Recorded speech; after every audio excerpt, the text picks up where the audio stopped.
Crack the crystal too? You're joking. It's no joke. Blackthorn, do you have a moment? Not really, no. This won't take long.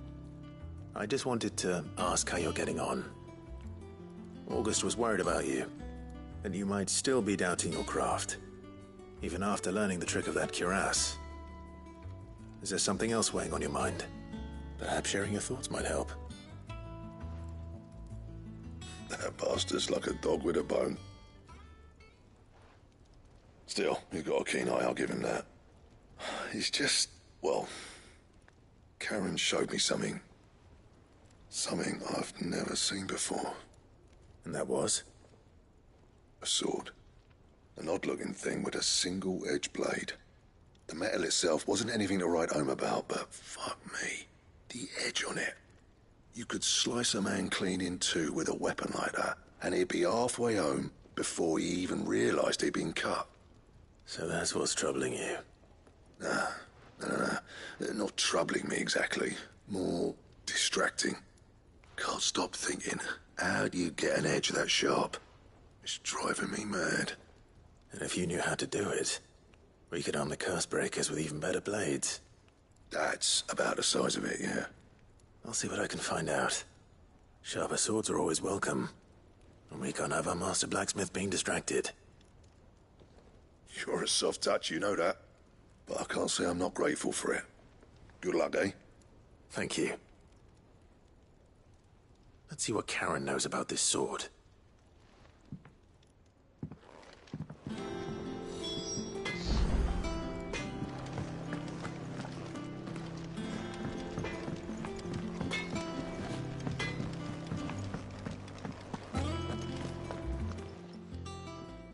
I got your note. You think something's wrong with Torgal? So you can read. Congratulations. But I didn't say I were wrong with him. I said something weren't right. He's not been eating me treats. He used to love cracking the bones from Molly's boiled brown, but now he won't so much as look at them. Didn't like him. Which is why I'm of a mind that his mind's on something else. You've not been working him too hard, have you? No harder than usual. Is that it, boy? Do you need a rest? What was it you said he was? A frost wolf? That's what the lawsman seems to think. Then maybe this all has something to do with whatever it is that's woken inside him. I suppose things have been different since Rosalith. Perhaps Hippocrates knows something. Instead of everything, you mean? Perhaps.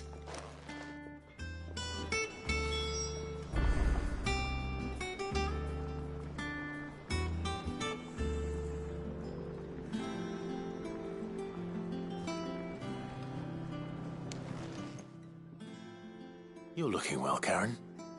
What do you want? Out with it. I want to know about the sword you showed Blackthorn. Single-edged and extremely sharp. Running around after him again, are you? I suppose I am, yes. But I need to help him find out how to work an edge like that. It's driving him to distraction. Little wonder, I suppose. There's not many like that make it as far as the twins, and those that do go straight into private collections. Which made it nice and easy finding a buyer. Can you tell me who bought it? Where is it now? You think I tell people who my clients are? Suppose you're not likely to go nicking him off me, are you now? Fine. If you stop mooning at me like that. Lord Ignac's the man you want. Dalmekian bloke. Collects weapons and the like. And he's got more money than sense, which is why he's one of my favourite clients. Reckon he'll still be at the inn in Dalamil, where I left him. Thank you, Karen. Oh, and he's a touch eccentric, if you take my meaning. I appreciate the warning.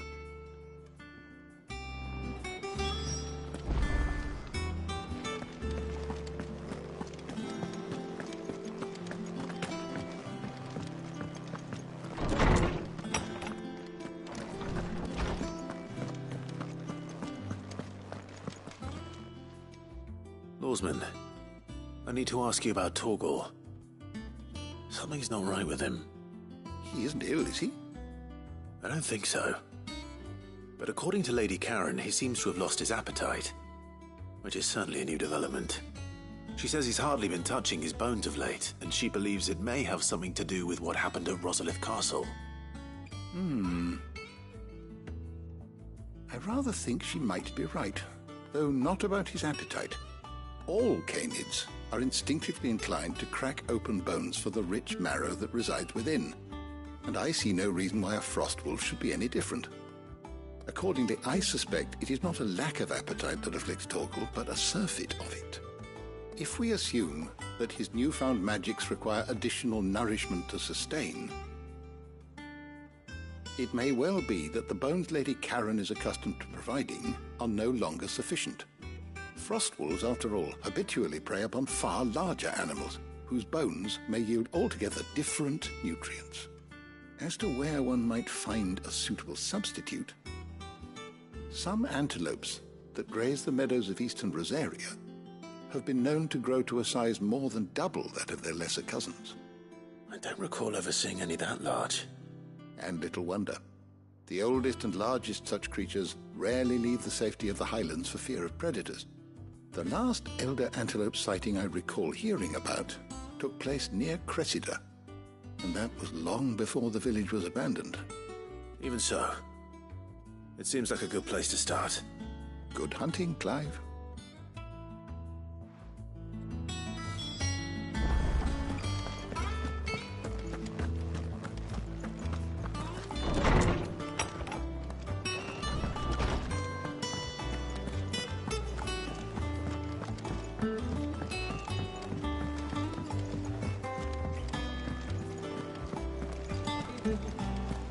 Is that the thing Toes helped?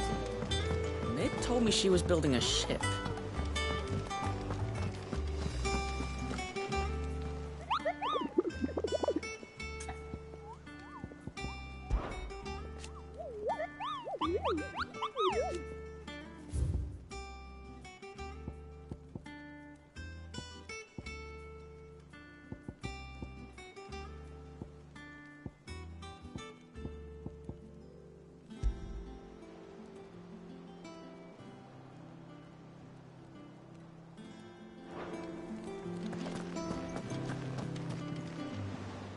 Clive, did you get my letter?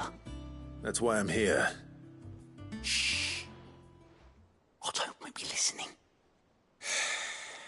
Is this better? A little. Listen, I've some bad news. It turns out the hideaway may be slightly behind in its payment to certain lenders, and it's maybe my fault. But I swear to the goddess, I thought I had the numbers square. Sadly, that square turned out to be more of a circle. 0, you might say. I can straighten it out, I swear, but it's going to take some time, and I'm going to need help keeping it from Otto. Bit late for that, I'd say. There you are! What a surprise! So let me get this straight. You forget to pay our lenders what they're due, and instead of coming straight to me, you get Clive to come to you. And I hope he'll dig you out of the hole you've dug for yourself. Clive, the man in charge of the place you've been cheerfully trying to bankrupt. And you thought this was a cunning plan. Why? Well, who needs paying? Oh, just Martha. And the dame. And, well, Lady Karen. But only 500 talents. We owe 3 of our most trusted friends 5 million gil. Each. 5 million each. They lent us the bulk of the money we used to rebuild the hideaway, you see, and, well, I must have made some sort of oversight. Those ledgers were my responsibility, and it was my decision to entrust them to you. This is my fault. Do we have that much to hand? I can always ask my uncle. No, we don't. And no, you won't. We've lightened Lord Rosfield's purse enough. After the king's ransom we had off him, he deserves better than to see our begging bowl. Besides, we'll need to learn to stand on our own if we're gonna make this work. All right. But that doesn't mean you have to shoulder the burden yourself. Is there anything I can do to help? There might be. How'd you fancy taking these to Martha and the dame? Rocks. Rocks, he says. Worth 1,000 talents apiece, these are. A little something Sid and I set aside for when times got lean. And I reckon 15 million in overdue debt probably qualifies. I just hope our associates' eyes are a bit more discerning than yours. I'm sure there will be. Should be me making the rounds, really. But you know how it is with this place. Orders to bark, arses to wipe, and all that. I know. Which is why I don't mind going in your place. Go. Do you know why I only gave Master Clive here 2 star rubies? Because you'd rather Lady Karen killed me. Because I'd rather Lady Karen killed you. Yes. Well, I suppose this is goodbye then. Don't worry. I'm sure Karen will understand. Really? Do you think so? No, I don't.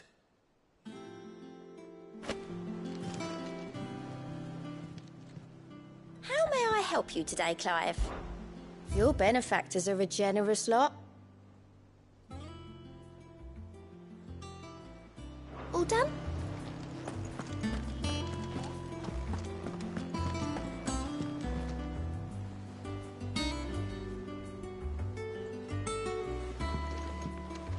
Ned told me she...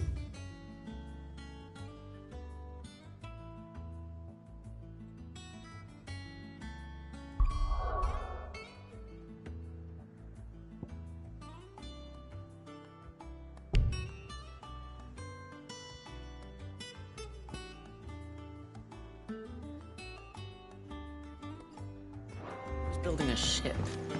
Really? Is that the thing Tomes helped?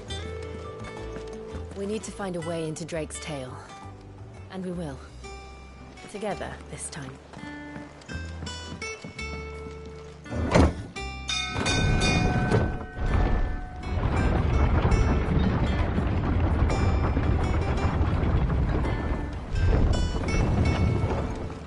Welcome home, Sid. Didn't know you had that.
How are you feeling? Better. Thanks to Taya. I'm glad to hear it. And Torgal helped too. Didn't you, boy?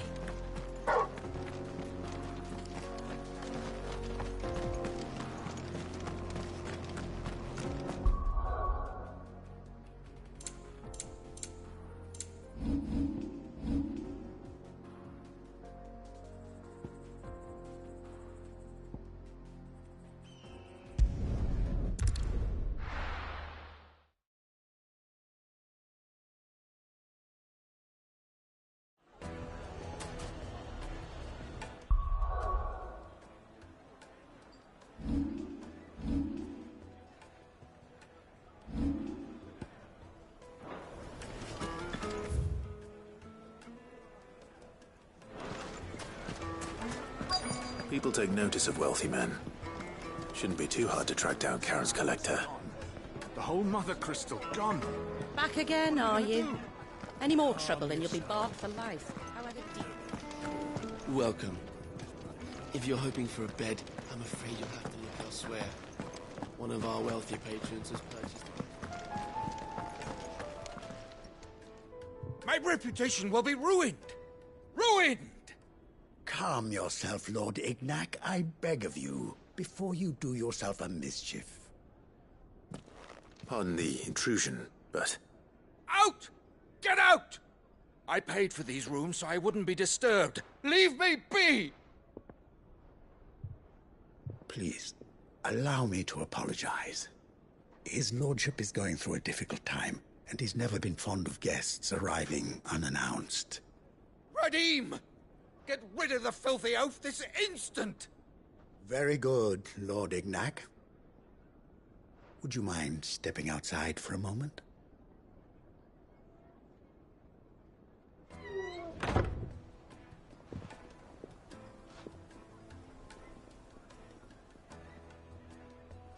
I'm sorry if I've caused you any trouble. That? No. That's just how his lordship is. Though the morning's events have left him somewhat fractious. He has been dispossessed of his luggage, you see. The thieves also made away with a considerable amount of coin. Coin the innkeeper will soon be keen to collect. I don't suppose a certain blade was among the stolen items. A single-edged sword. It was purchased from a merchant friend of mine. Ah, you know Lady Karen. Yes, I'm afraid it was. Then I'll retrieve Lord Ignac's luggage. But I have one condition. You have but to state it. You are welcome to anything that is within my power to grant. I want an audience with Lord Ignac. A few minutes should be enough. Then I'll be on my way. A condition I would be a fool to refuse. Of course, you shall have your audience. I don't suppose you saw where the thieves went? I did not, no. Though some discreet inquiries made on his lordship's behalf mean that I know where you might find them. The bandit's bed. Every ill-gotten coin in Dalamon is said to pass through that disreputable corner of the Valcroy. And that's where I'm heading. I shall speak to Lord Ignac in your absence, and arrange for an audience upon your triumphant return. That will be very kind of you. Farewell, and best of luck.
on, lads, let's tear the bastard's head off! Get him!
This must be Ignac's luggage. Nothing seems to be damaged. All right. Let's get it back to Dalamil.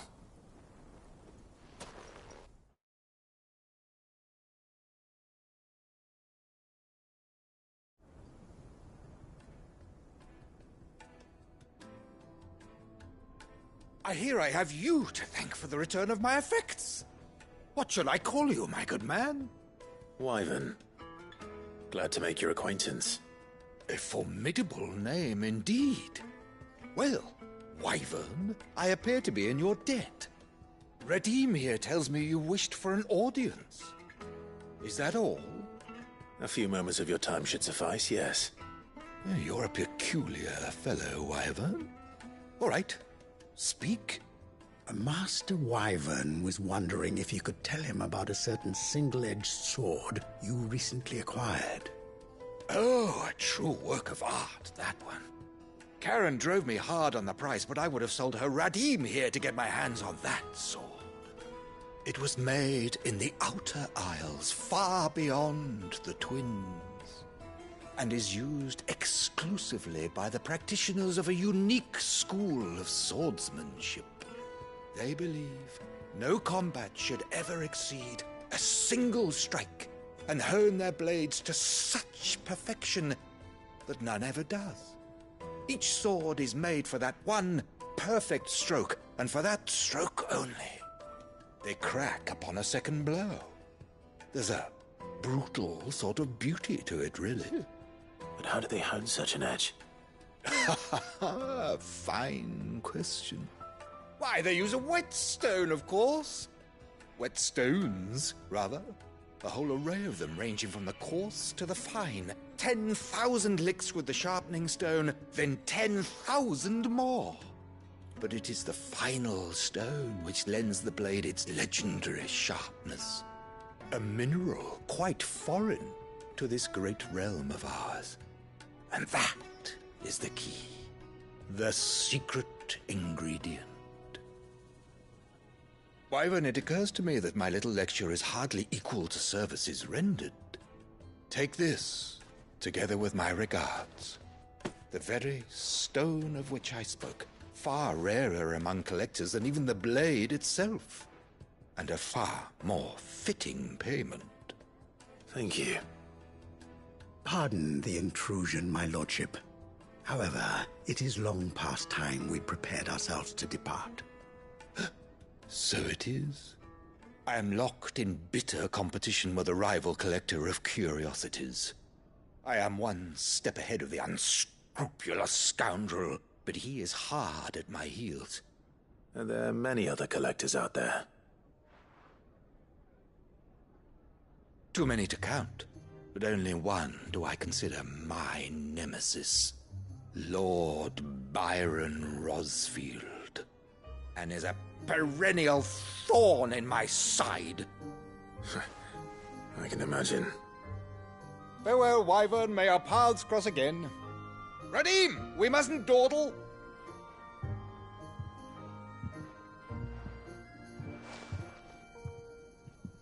I think his lordship is rather taken with you, Master Wyvern. Thank you again for your assistance. Coming, my lordship. I'll be right there.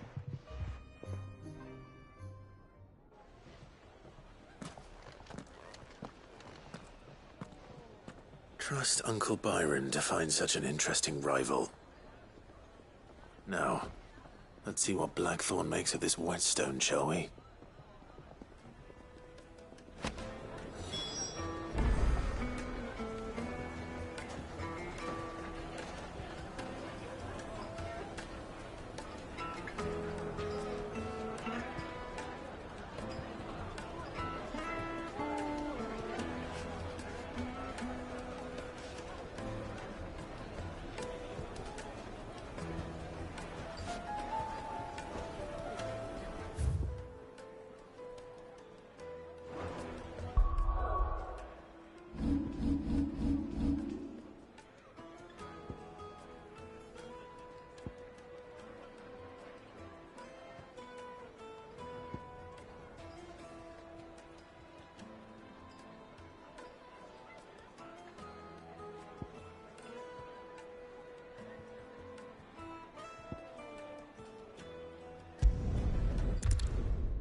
Clive, we weren't expecting you.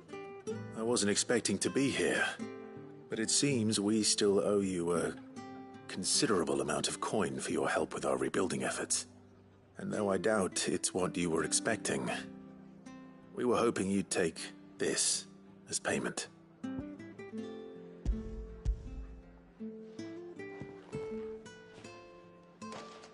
A star ruby? I can't accept this. It's worth at least twice what you owe me. More if you can find yourself the right buyer. Think of the difference as interest. Interest? If word got out I charged that much, no one would ever borrow from me again. Anyway, why are you the one here asking me about this? I'd have expected Otto.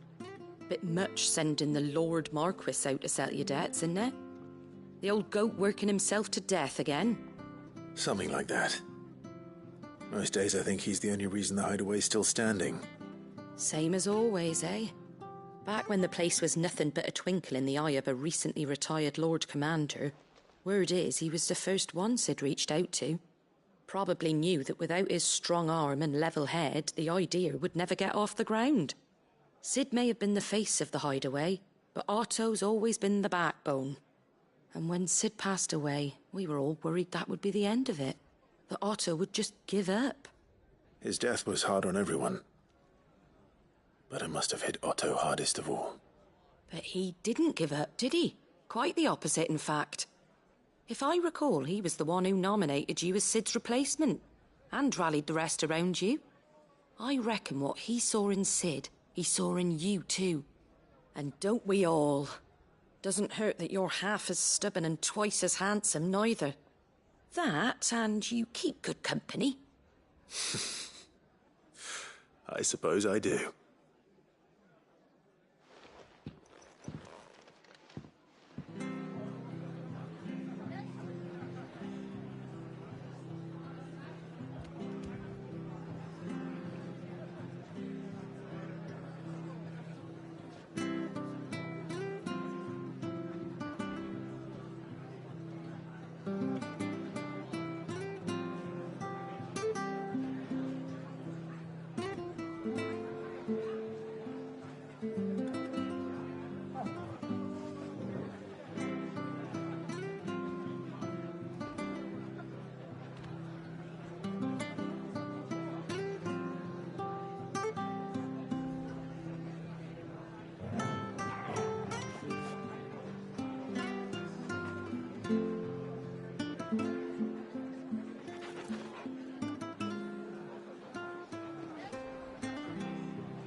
Certainly quiet.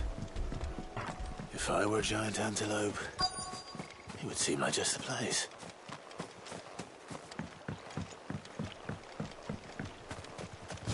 I doubt we'll find one bigger than that.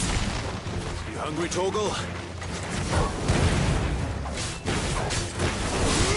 Get him!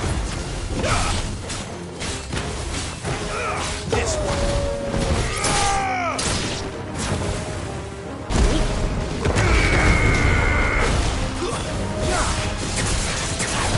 Get him! Over here!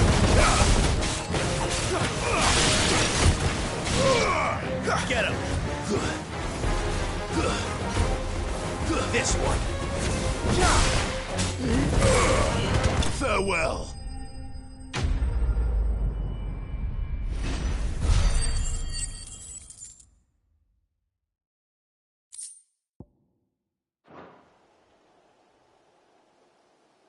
Now,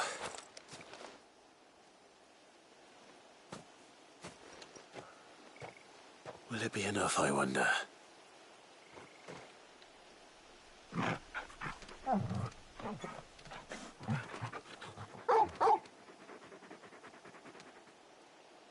I say that answers my question. Which means we owe the lawsman our thanks. You're just a big puppy, aren't you?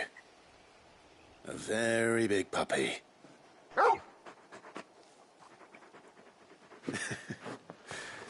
You do know you can take that with you, Torgal. Lady Karen will be relieved to hear you've got your appetite back. Come on, boy.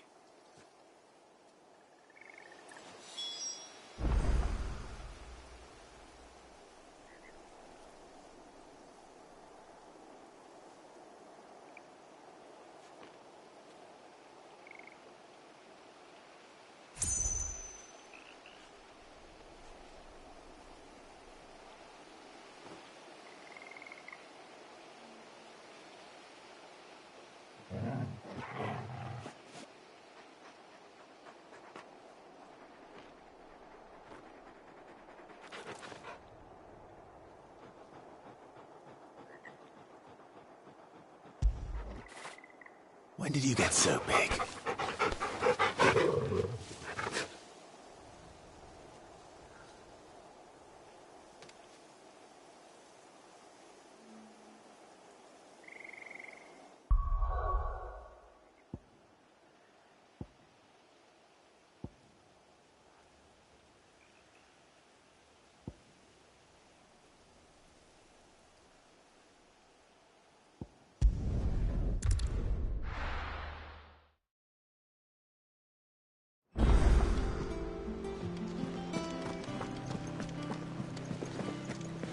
Is that the thing Tomes helped with? Mid told me she was building a ship.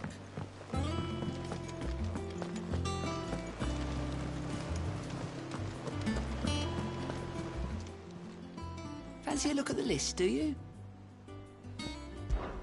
I'm sorry to drag you into this, Master Clive. It's just I couldn't think who else to ask, and you're always so willing to help everyone.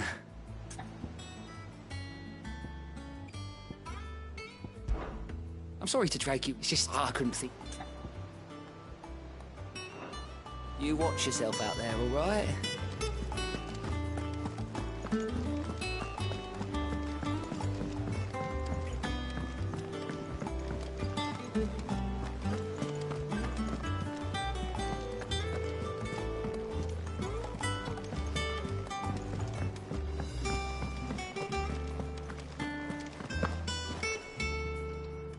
I noticed you and Torgal had gone off somewhere. Take him for a walk, did you? You could say that.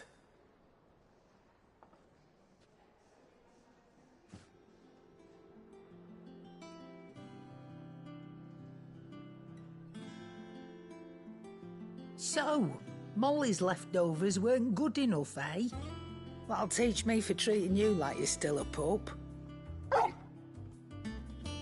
All right, no need to shout. Now we know what you're after, I can see about getting some in. Speaking of which, I brought one for later. Can I leave it with you?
You can, aye. I'm nice like that. In return, you can thank Tomes for me. The bloody know-it-all. I was just on my way to see him.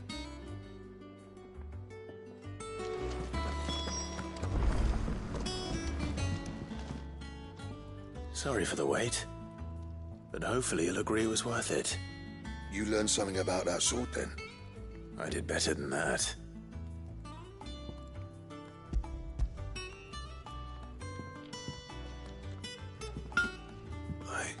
A whetstone? Yes. But not one you'll find anywhere in Valisthea.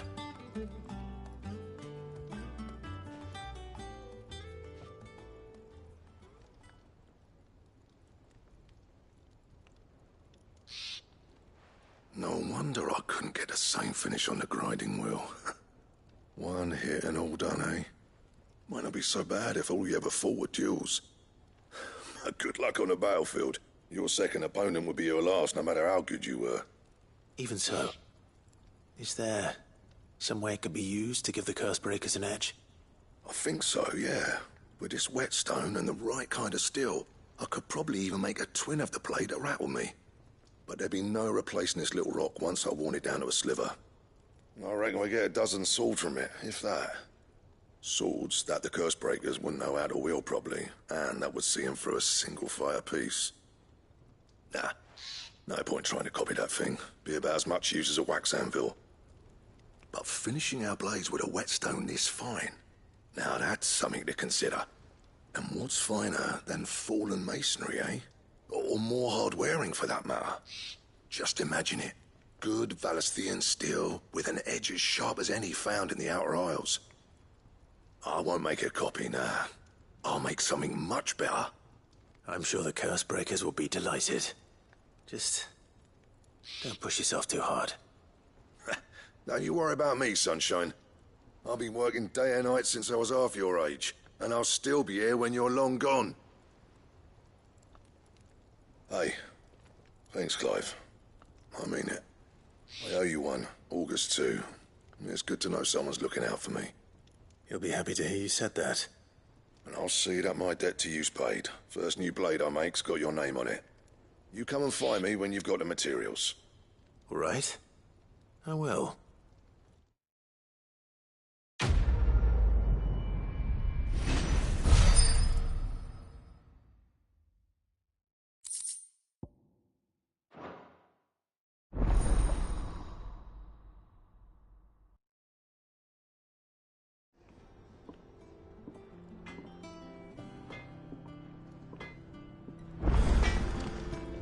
What do you need? So, what'll it be?